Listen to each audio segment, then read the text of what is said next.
Eroge with captivating character exchanges, whether philosophical or humorous, always stand out in the genre. While they are usually associated with lustful scenes, there are occasional gems that try to be somewhat thought-provoking and ambitious. The SQD-developed Re-Lord 2, The Witch of Cologne and Black Cat is one such title that manages to defy presumptions and offer a memorable narrative, entertaining character interactions, addictive combat, and a cherry of enticing fan service.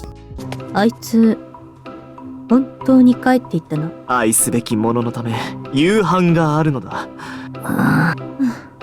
Throughout Re-Lord 2, players witness the story of the protagonist Wilfred aiming to take down the second witch of Rune, Iris. The witches have invaded the demon country of Saarland, turning the demon denizens into stuffed animals. With this being a direct sequel to the prior entry, knowledge of the first game's events is fully expected. There is a vague reminiscence of what occurred last game, but its speed makes it difficult to truly be caught up. In the last title, Wilfred defeated the first witch of Ruin, Erica Anders, and she joined his entourage. Their dynamic alone requires having experienced the first game to appreciate it fully. There are several layers of character relationships and world lore at the heart of the story, from various types of magic to the politics between different regions. Without being needlessly expository, Re-Lord 2 isn't exactly a dense read, but it's undoubtedly a few steps above what you'd expect from the genre. Additionally, the translation is fantastic, enhancing the delivery of the aspiring lengths this narrative goes to. The writing is engaging, with a delicate balance struck between humor and drama, so neither side is profuse. Still, this isn't solely a text-based adventure, as there is also mouse-based action combat at the forefront alongside world map traversal. Gameplay in Re-Lord 2 is addictive, with it primarily consisting of two general phases: world map navigation and combat.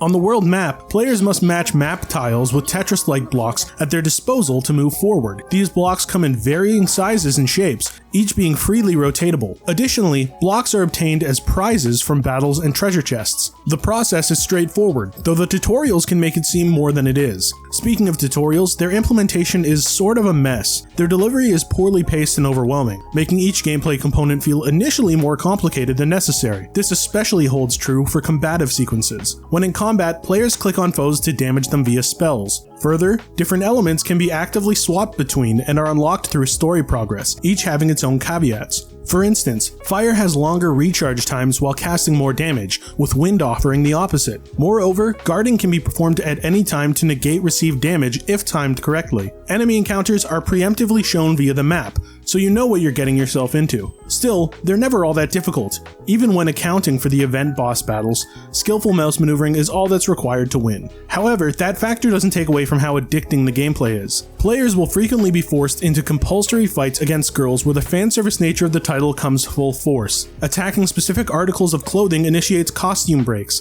There is tenseness to these occurrences, though, as attacks still need to be dealt with and guarded. While probably not the intention, having to work to achieve the lewd rewards makes the sight of viewing them all the sweeter. The gorgeous artwork enhances these events. Kaya particularly stood out thanks to her well-endowed assets being highlighted during battles. The sound quality is impressive, with fitting and passionate voice work from each cast member. Several scenes are comedic in tone, and the voice actors expertly capitalize on that with overly stern line deliveries contrasting with absurdity. In addition, the soundtrack is unexpectedly fantastic, with tracks such as the general battle theme inducing appropriate excitement. Lastly, while a relatively minor factor, the sound effects when placing tiles on the world map provides a sense of accomplished delight that I unconsciously looked forward to the more I played.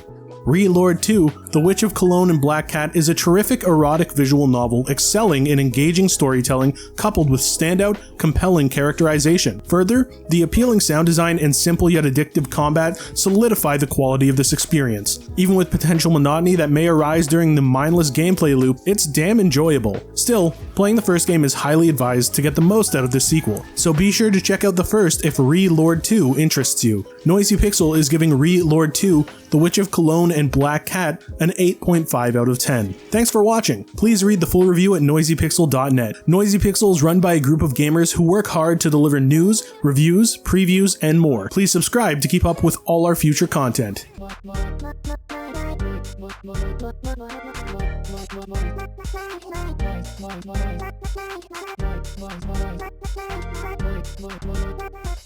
Noisy Pixel.